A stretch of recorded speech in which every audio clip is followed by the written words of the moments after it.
On a completely different front, there are many activities happening that affect the Indian economy. The news on the GDP front, you all know, it's not good, down 23%. Hopefully, it won't be like that for an extended period of time. On the same front, many new interesting opportunities are coming our way.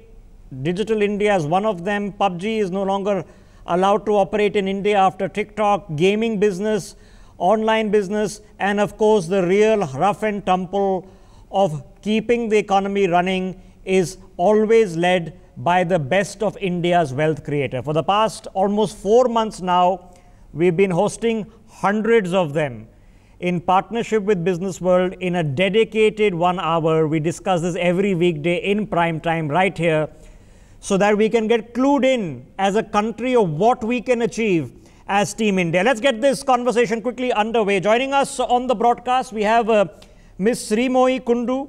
She's a best-selling author. She's a columnist on gender and sexuality. And she's the community founder of Status Single. Mr. Pradeep Tyagarajan, co-founder and CEO of WeddingSutra.com. Mr. Vivek Banka, founder of Gold Teller.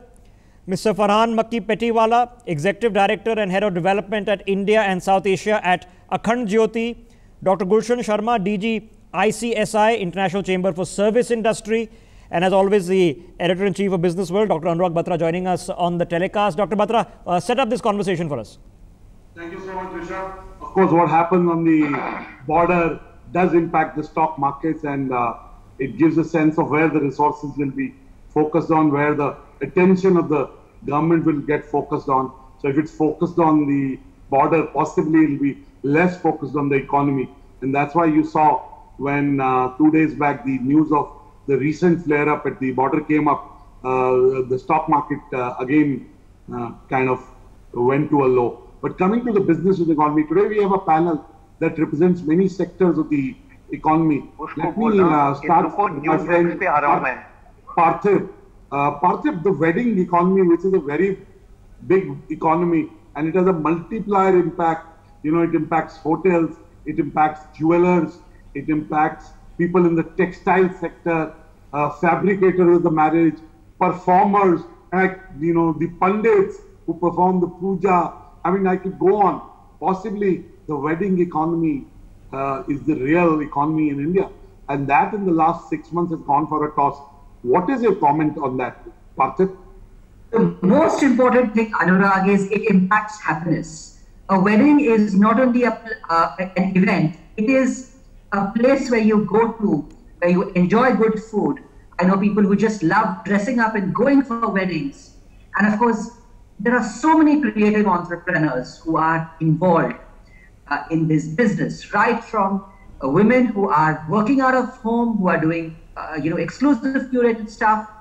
But, at present, we have the event industry has to learn to live with this ambiguity, because on the one hand, it's about jobs, and the other hand, it's about safety.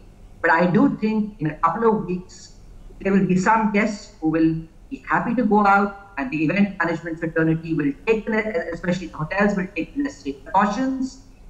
And soon, intimate weddings will start with a bang and give the much needed, pep to everybody. Parthiv, if we are to estimate the loss of business in the last 5.5, 6 months, what is the number you would put, which means performers, event managers, hospitality? Absolutely. There is actually, while weddings may be the most discussed social event and such an important part of our life, there is really no, study which exactly has what the size of this industry is, because there are so many things. What do you include and what do you not include? Do you include jewelry? Do you include clothes? But suffice to say, the loss is in the tune of thousands of crores, and more than anything else, what is really needed is to bring back those emotions, happiness, which people are looking for. And that does not mean we need the big fat weddings. We can even have the slim and trim weddings, which will really do us a lot of good. Okay, Parthiv. Also, there's been a talk of an economic stimulus. Have you seen entrepreneurs around you benefit from the economic stimulus?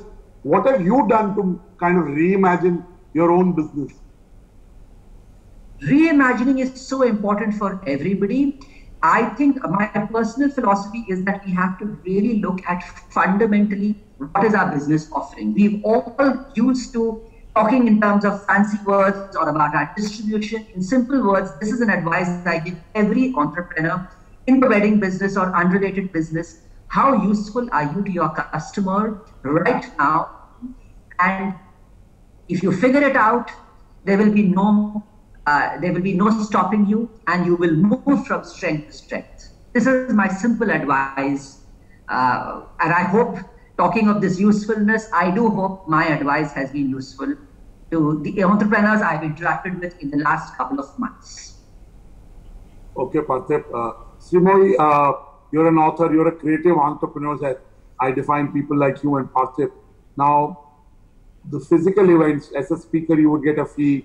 You'd curate your own events under your platform, you'd get a fee. Now, all those has gone away. How has it impacted your income? And for a lot of single women out there who have no family to support, or they're, kind of self-sufficient and independent, and they don't want anybody's support, how has it impacted them? Give us your point of view. Srimoyee Kundu. Yeah, so Anurag, as you know, I am the community founder of India's first and only community for urban single women. And right now there are over 7 crore single women who are trapped in this lockdown in India in 2020. So, the ILO had done a survey where it said that 41% of women were employed in working sectors that were at very high risk for job losses, as compared to only 35% of men. And let's also be cognizant of the fact that in India, the female labor participation, from 2005 to 2018, again, figures by the ILO have declined from 32% to 21%. So, this terrible global sort of slump, and of course in India, it has been a very, very abysmal, I think, economic picture that has definitely affected working women in India. And when we talk about, a national employment study, which was done in the month of May, when we were, I think, at the peak of the lockdown, and many cities and many sort of industries were completely clamped down, more women reported job losses than men. So, at the beginning of the lockdown, Anurag, I was discussing it with you, we actually conducted an economic survey in my community, and the results were absolutely shocking. Because, more than 70%, and this is also a study which was conducted internationally, which shows that, 70% of women are employed in informal sort of sectors where there is absolutely no government or fiscal protection. What we discovered also in the survey was that most women who are single solo breadwinners for their family and who had lost their jobs, or who had had very, very severe pay cuts, these were women who had absolutely no saving. So single women were actually going from EMI to EMI. And, for a lot of women, I mean, this is a misconstruction, I think, according to popular culture. We feel single women have no responsibilities, they're making merry. Divorced women get a fat alimony from their husbands, so, their children are well looked after.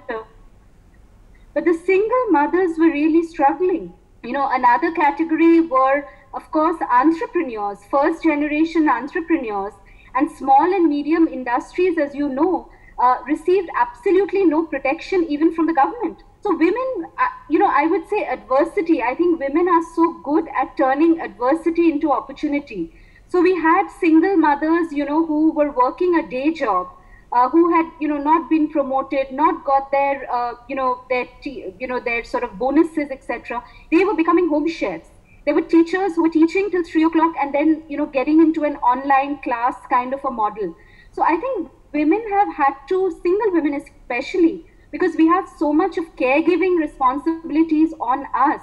I think we've had to, adapt ourselves to this gig economy, because really there's no acceptance that single women in India, who are now 75 million, are a vulnerable, marginalized community with absolutely no support. There's no healthcare benefit, there's no old age protection cover, right? There's no sense of community living. So we've had a lot of mental health is all I to discuss that in the second time you come back to me, how this economic recession has hit mental well-being of women.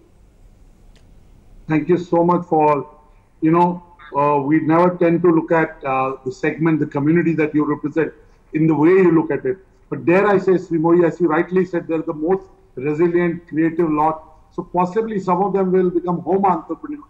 Some of them will find opportunities in terms of a micro business, using a direct to consumer or a direct to, home, or if they are supplying to larger players who are then direct to home approach to become entrepreneurs. And I'll come back to you and ask you a couple of other questions. At this point, let me bring in Dr. Gulshan Sharma. Dr. Sharma, traditionally the GDP has been 66% services. And some of the service sectors that you represent as the Director General of the Services Sector, Skill Council and Industry Association, has been disseminated. You look at airlines, you look at hospitality, you look at QSR, and I can go on. And then there are other industries that have had a trickle down impact. You look at retail, people who are in the retail shops, they have lost jobs because retail has come to a standstill. So tell us, what is the kind of negative impact your service industry has seen? And do you see it coming out? Do you see it pivoting? Do you see them reskilling to be able to find new jobs that this digital economy is creating? Dr. Gulshan Sharma, you'll have to unmute yourself, sir. And unmute is the second most popular word of 2020, first being COVID. Yes. I think you can see me now. Absolutely, sir. Okay. Because I'm at such a place which is almost about 7,000 kilometers away from you at this point of time. I know you do a lot of work in Northeast, so I'm aware. Thank you. Yeah, thank you very much. First of all, let me share with you that the entire life I have dedicated for last 55 years exclusively for services sector. And when we are talking about services sector, it is not a pure segment exclusively services. Agriculture also has a services component, and manufacturing sector also has a services component. And when I look at the entire services, because I have been dreaming tourism, thinking tourism, eating tourism, sleeping tourism, getting up tourism, everything tourism and hospitality, I totally agree at this point of time, the B2B has to be totally changed. It is no more business to business. We got to term it as back to basics. First of all, B2B should be called back to basics. That is something very important. And difficult times will come, difficult times had come. It's not for the first time in the economy. If you see the financial crisis of 2008, it gave a birth to many new things. The Uber came, the Ola came, the Airbnb came. So similar way, when I'm looking at today, there is no difference between hospitality and the health sector. The hospitals, when you talk about. So what I would like to convey over here is the entire research what we are carrying out and the facts which we are gathering.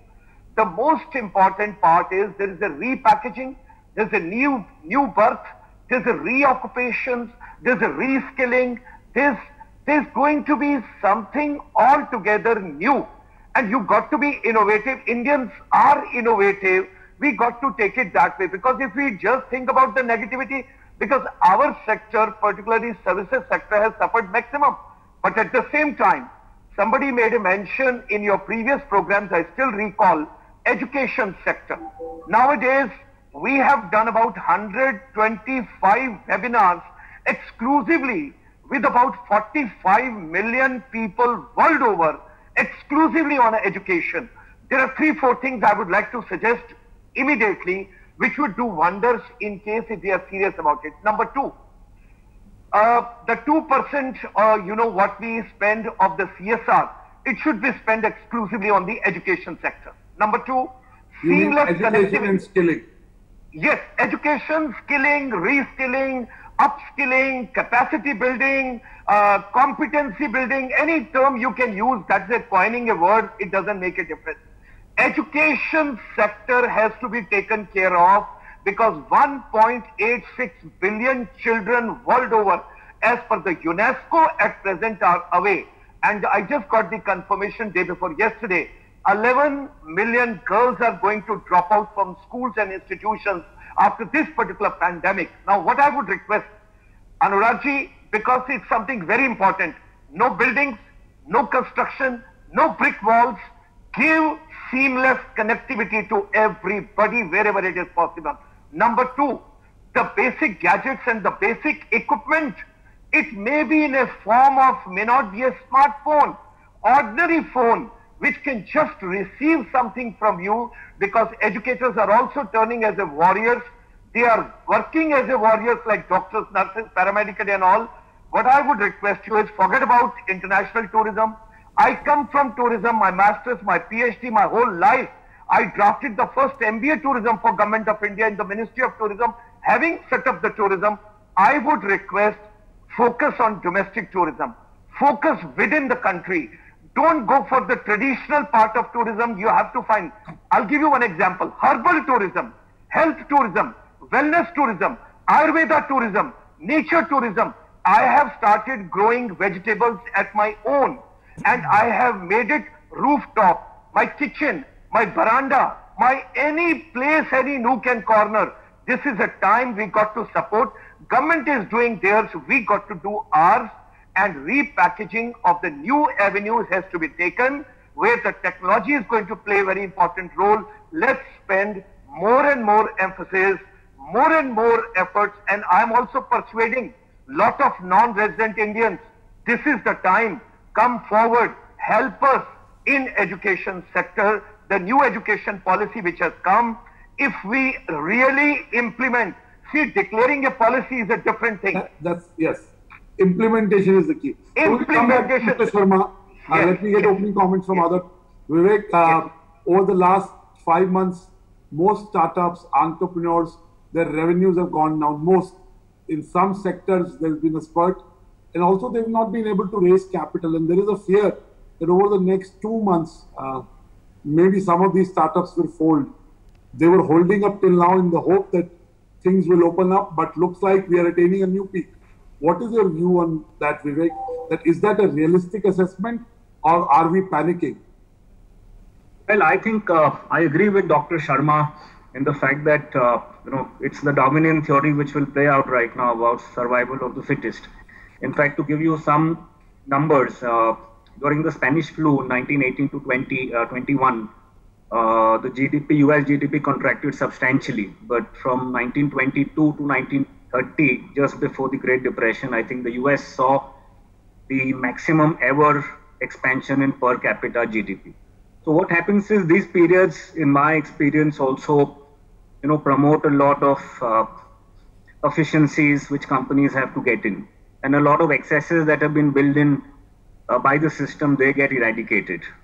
From a startup perspective, I started Gold Tellers 4 months back after having hold of my earlier startup a year ago, a year and a half back. In fact, one person's sorrow is another person's joy. So for me, it's been fairly okay. We have almost closed the completion of the product with most of us. We are a 9-member team today. All of us are working remotely. And honestly, we have saved on the rental costs also. So I don't have any reason to complain, and productivity has also gone up because, though people speak about physical presence, which is of course needed, but at times remote working also does help. And I have a mixed view on it, Mr. Banka. Yes. My mixed view is that people who are self-motivated, yes, whether senior people, founders, or even employees, do well in flexi working or remote working. Whereas people who are not motivated, whether they're in the office or in the remote working scenario, they find ways to be unproductive. So that's my view. I'm not a big believer in it. I believe that you have to meet face to face to be able to do a conversation. Though we as a media company, Rishabh's company, my company, we're doing this show from home. So I have a point of view on that. But no, absolutely. So I mean, there are different areas where different things are required. So I personally believe as we go along, a lot of companies like TCS have said that they would get 70-80% of their workforce from home. I think those are exaggerated numbers. As I would agree with you, those things are not possible. I think what would happen is it would become more of a hybrid model where you would have 25-30% of people working from home on a rotational basis. and I think that's the way forward. Okay, Mr. Petiwala, this is a healthcare crisis that has become an economic crisis. When do you think we'll be able to deal with the healthcare crisis? And you come from the social impact sector, you come from the healthcare sector. This is the first time we feel that every business should be a social impact business. Why do Tatas have to do a social impact? Why do we have to? Every business has to make a social impact. So, one, your comment. What is the loss to the healthcare ecosystem? It's pegged at about $2.5 billion, and if you add the neighborhood clinics, it's about $3 billion. The GP who practices next door to you. So, tell us when will this healthcare crisis get solved? When do you see the vaccine coming up? And how do you see this healthcare capabilities of the country building up post-corona? Anurag, clearly, healthcare has been affected like all other sectors. Luckily, I have been in the education youth development sector, as you would know, and now I'm in the healthcare. So, to answer your question, I think the biggest trend that I'm seeing is the loss of capacity of most of these healthcare, be it hospitals or any other healthcare service provider. Clearly, every organization, be it for-profit, non-profit, who is in the sector and who has lost capacity, their first thing they need to do post-COVID is to augment their capacity back. Every hospital who was working at 100% capacity today works at probably 20 or 30% capacity because, as you know, during COVID, most attention, and even now, the COVID thing has not gone away, it still remains. So, I think to answer your question, when will we come back? I think the way I look at it, it's clearly a 1 or 2 year roadmap. There's no shorter term turnaround in this sector. And also, we must realize that the social impact sector has been affected the most. Clearly, funds are not flowing out from organizations or HNIs. Everyone's conserving cash, which is evident because they need to also look at their own survival. You rightly mentioned startups have seen, and including the SMEs and MSMEs, they've seen the maximum amount of hit. To me, the bigger concern is the job losses that we are seeing, and I'm both optimistic and pessimistic. So optimistic because I know that we will come back. You mentioned about India. I have written many articles, in fact, in Economic Times, that we have, as a country, we will certainly emerge as a major healthcare service provider. So I agree with Vivek and Pradeep. These are opportunity times for our country. We will certainly disrupt and innovate and come up with newer models. But at the same time, my larger concern is the youth. Dr. Gulshan Sharma talked about education. I have spent over 7 years with education sector and in youth development. The problem is not education. The problem is the youth that is coming out, they're not getting jobs. There's frustration that is coming in, and they really don't know what to do. And I think that to me is a cause of concern. Now, I know government has some role to play, but also the organizations have some role to play. We've had disruptive ways of furloughs and job salary cuts and so on. But I think most important is to realize that every economy, even though our GDP has gone down, we still have the youth coming out of the education as well as the healthcare workers, and their jobs need to be protected. So as a country, we need to first bring our economy back on track. Because merely looking at education or... How do you think the economy will come back to track, Farhan? That's $1 trillion question. When will the demand be back? In what sector? And what time horizon are we looking at? I'm aware that there are two variables, which is when the vaccine will come up. And the second is, even if the vaccine is will delayed, will the COVID start receding? Looks like we are hitting the peak now. And maybe there is a second wave of COVID coming. So when do you see the economy coming back, Farhan? Anurag, I think in the next 6 months we'll see economy back on track. And I'm very optimistic personally because I feel COVID or no COVID, we're a country with population who knows how to fight back. We have fought back with COVID and you know, our death rates are below 2%. Our recovery rates are much over 75%. So I'm not worried about COVID anymore. Clearly, some of the decisions like lockdown and in the past demonetization have affected the economy today. But clearly, we will fight back. I can give you 2 examples. I was talking to somebody in Tata Motors today afternoon, and they were saying, you know, the demand on cars has gone up out of the roof. I mean, people want personal mobility. Exactly. They want that safety. They don't want to travel in public transport and come in contact with someone. Even in China, when in May the lockdown opened up, the sale of 2-wheelers and 4-wheelers went up tremendously. So personal mobility is an area that is seeing some demand. So, I mean, look at companies in food, logistics, they're all doing well, they're growing. Yes, certain sectors like hospitality and tourism have been affected, but those are momentary. You know, during the SARS epidemic or any epidemic, these sectors like hospitality and tourism, they always end up, but they still, you know, come back. And I'm therefore quite optimistic that we will come back. Okay, let me quickly get in Anurag Batra for his views on this. Dr. Batra, you know, what's the sense that you've gotten now? You've been doing this for almost 4 months. Is there more of a sense of optimism that was emerging, or is it, after the GDP numbers, a bit of a slump? You know, Rishabh, I'm quite worried. I'm worried on 3 counts. One, we were hoping it would have gone in August, definitely in September. Looks like we're hitting a new peak. So the fear factor has not gone away. Second, dare I say, because some of us are being careless, it is adding to the spread.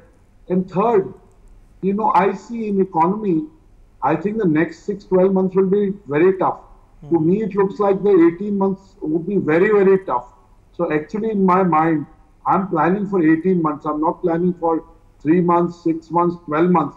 In my own assessment, I was giving it 2 weeks back, another 6 months, and starting to see recovery, except the temporary comeback during Diwali and IPL. There'll be advertising, brands will go on an overdrive. But overall, I think it'll be very subdued unless until a vaccine come out and the numbers go down. So I'm actually very worried. I'd like to say I'm very pessimistic about it improving in the short term. Okay. I think I'll take an 18-month window on that. Okay, Mr. Banka, why don't you come in on this? Because should we then be thinking in a very practical sense of things that are still to be done? That, okay, this is a dynamic thing. It's not like we made a decision once 3-4 months ago and we have to stick by it, right? More things can be done. What are the things in the areas that we can work upon, both from government and from without, from amongst ourselves? So a couple of things. One is I completely agree with Dr. Batra that I think the equity markets, I think, is possibly showing you a sense of euphoria, which is, in my personal mind, very unfounded. And no, that's all the liquidity. You know, all the money that's being pumped in all over the world seems to just be going to the stock markets and nowhere else. So if all the Robinhood traders, people who have traded for the first time, and I am afraid that they could fall flat on their faces over the next few quarters, if not months. From what we could do, I mean, again, if I were just to see, you know, this entire pandemic is currently a fairly mirror image of the Spanish flu. Yeah, you mentioned that. The first wave, second wave, third wave, you know, I think the first wave is possibly coming to an end. Talks of a vaccine has been going the rounds for the last 6 months, but I don't see any tangible, you know, output on that. And I think everyone needs to learn to live with this pandemic now. The only positive sign which I see is that I think the government has possibly got better in terms of handling the medical. In terms of handling the medical, okay. So my question is, what more on the economic front would you like to see happen? Because on the economic front, I think what the government should do is, I think, put more money in the hands of the people. I think right now, you know, most of the stimuli that has been announced is largely regulatory. and not really putting money in the hands of the end user. I think in case if this pandemic stretches for more than what we are envisaging or we envisaged earlier, I think it is important for the government to put money in the hands of the people. Because, many things have gone wrong, but it hasn't become, a social crisis till now. We had a social challenge a few months ago. Attempts were made to redress it, but we are not seeing, widespread issues across the country because it's not become a social challenge. Why don't you come in, Ms. Kundu, because, you mentioned the social challenge part of it, that unless we address these things, it will become one, and, probably now in weeks rather than months and years. So what do we do now? What's the next step that needs to be taken? Because there are many global headwinds, potentially a war-like situation globally. Yeah. So Rishabh, I'm the only woman on this panel. So let me talk about my community and my sex, in particular, my gender. So, as all of you have pointed out that, the Indian economy, we all know this, has shrunk by 5% this year, right? And we've seen surveys being done that, Indian women performing 9.6 times more unpaid care work than men. And definitely their burden has increased. So that's something, which I find that, while we're talking about economic policy, we're talking about sectors sort of limping back or being, us accommodating ourselves and our skills to this new economy. Let's be very cognizant of the fact that I agree with you. So what I'm trying to figure out is what is the specific intervention that can be done. Extremely hard. Ms. Kundu, what is the specific intervention that can be done? Yeah. So, there are, I would say that, there are a couple of sectors, Rishabh, that I would like to highlight. One, definitely hospitality, media and entertainment, events, PR and manufacturing, along with airlines. I think these are, the sectors where women especially have been very, very badly impacted. Also in the medical sector, there are young doctors, who are doing their internship because they are part of my community and they've been pushed into COVID duty, but they are being evicted by their landlords because everybody is frightened that doctors are suddenly contagious, and they are being evicted. Their parents, a lot of parents of single Indian women are telling their, daughters, because of safety reasons and because they are being evicted, to come back home. Companies, are doing absolutely nothing to ensure so you're that seeing that there are social ramifications which are going to outlast even the economic crisis of this. Mr. Thiagarajan, when mental health, I mean, let's put that on the table, Rishabh, that is the pandemic, that nobody, that's the elephant in the room that, only is talked about when an actor unfortunately takes his own life. But, the kind of stress on students, the kind of stress on women who are juggling, between caregiving and keeping their jobs going and, going home and taking care of elderly it's across the board. It's ginormous. It's across the board. Mr. Thiagarajan, just on, I do believe that while we have problems, that there is still room for intervention. Where is that? What is the surgical intervention that's required? Do we need some more broad, sweeping stimulus kind of action, or do we see surgical intervention going ahead? I think the nature, the world we are in, there is no expert who's there, and every day is literally, so I think a lot of stuff has to be not, as we say, this vaccine will come out on this date or this stimulus. I don't know how, but everybody has to be mentally prepared. As Anurag said, there's no end date of COVID. For some industries, it could be 18 months. For some, it could be longer.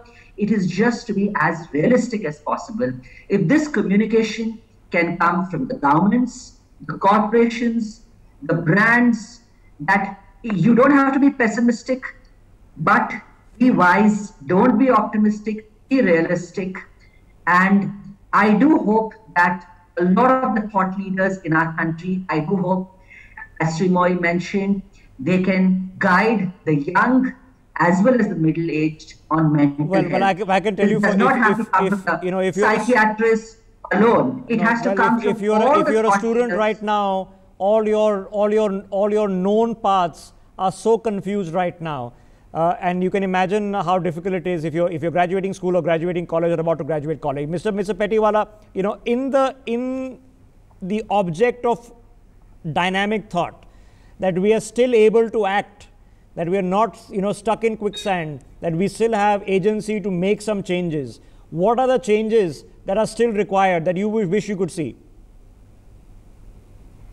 Rishabh, I would say we have to, you know, be innovative in everything that we do, and I think as a country we must encourage and incentivize innovation across sectors. Because on one hand we have problems of the youth graduating, on the other hand we have problems of healthcare sectors whose capacity. So I can talk about healthcare where I am right now. There's a huge issue with regard to safety of doctors and nursing staff themselves, and rightly, you know, we had Srimohi mention about some of these. But I think as a country, in order to come back quickly, we must reward and incentivize and organizations once again to build teams and capacities, because that to me is the core. And I'm sure government is doing that. I'm quite optimistic the government is making their effort. Similarly, I want organizations also to utilize this opportunity to build capacity and build their teams, because it's not the time for organizations to hive off 10, 25,000 people. That's not the way organizations ever can build. Yeah, true. But true, yeah, figuring a lot of this out, but in a very practical experience, forgive me, but Akhand Jyoti for the better understanding, eye hospital, sir, is that correct, roughly? That's correct. So have you, what is the feedback loop to you been? Has it been a lot less people coming out, for,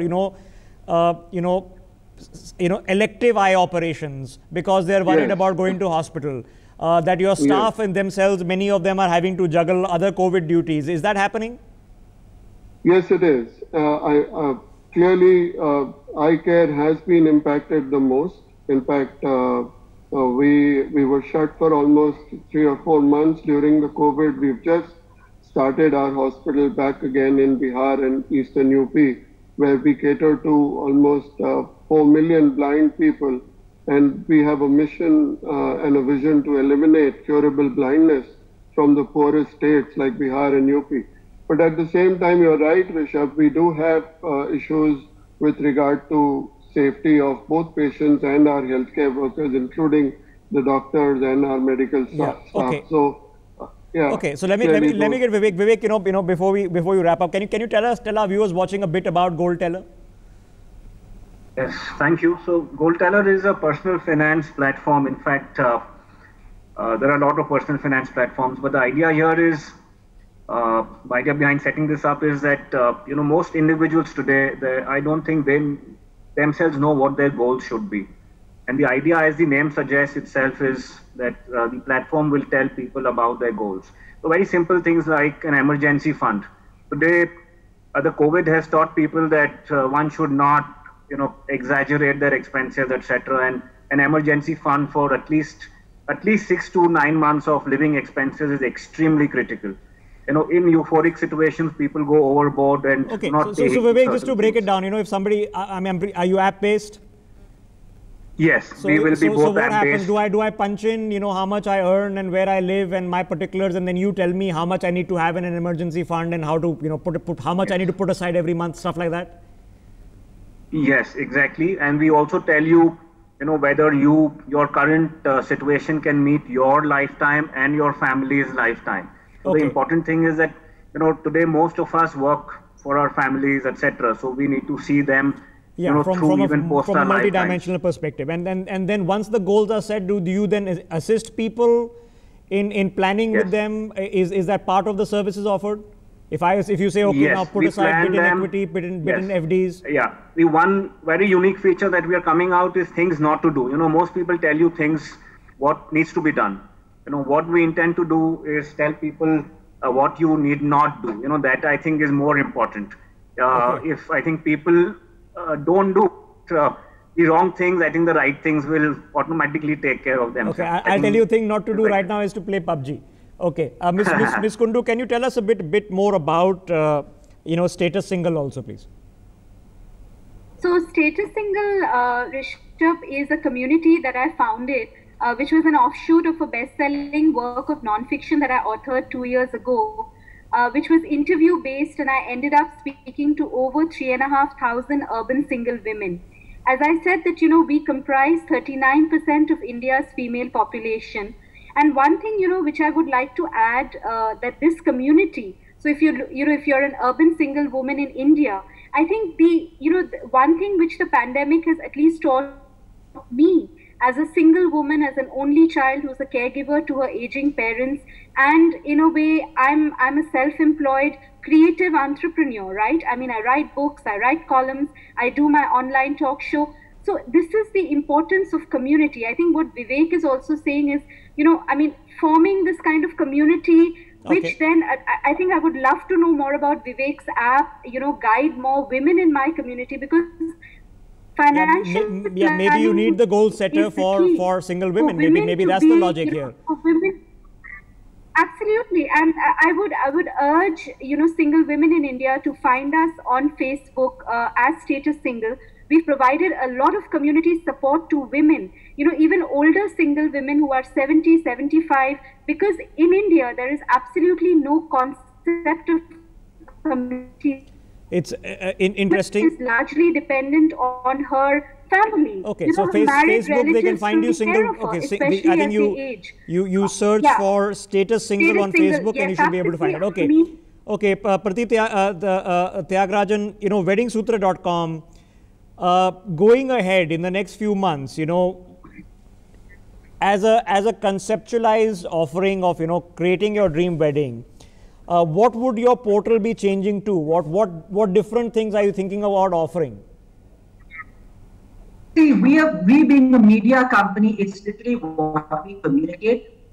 But today, brides are really in that state of confusion. We've always had beautiful imagery on the dream wedding, but going forward, even money cannot get you what you want, which is a wedding with all those functions and the celebrations. I think, again, while a lot of media companies will be talking about the intimate wedding, and we also will be, and everybody is, even the hotel chains today are talking about all the safety measures that all become hygiene. But I think, again, at a fundamental level, how do you really handle, the ambiguity which may happen? You may plan everything 2 days before. Always, the lifestyle media has always talked about, the bride who wants a perfect wedding. But life is such that today you cannot have it perfect, right? Okay. Because you cannot plan everything so many months in exam. So today it's also about how you have to handle a lot of situations in life. And the same wedding which people talk about, plan, it could probably be how to happily have an impromptu wedding. So maybe that's where people need help, and maybe that's the next business model. Okay, we got about 3 or 4 minutes left. Anurag Batra, I know you've already put your hat in the ring for 18 months, but let's hear from the rest. Rishabh, this is based on talking to, over the last 2 days, very senior officials who understand this, experts, investors support to know what will happen in the environment, big investors, and what I shared was basis what I heard from them and their reasons why they believe so. Let me ask the panelists 2 questions. One, what is that one thing they've learned during this pandemic that will become part of their DNA? Second, when do they see the economy coming back? 6 months, 12 months, or 18 months? So let me start with Farhan. What have you learned? One trait, one belief that will become part of your DNA throughout the life. And second is, when do you see the economy coming back? Clearly, we have learned new skills. When one is for like 25 years, I've always been work. And suddenly when you are at home, I've learned how to support my wife and managing daily affairs. I used to always think it's so easy for her to run the house, and now I've kind of realized grass is not green on the other side. So this will certainly stay. The new skills of learning, how to adapt, working from home, at the same time taking breaks and keeping one fit, both mentally and physically.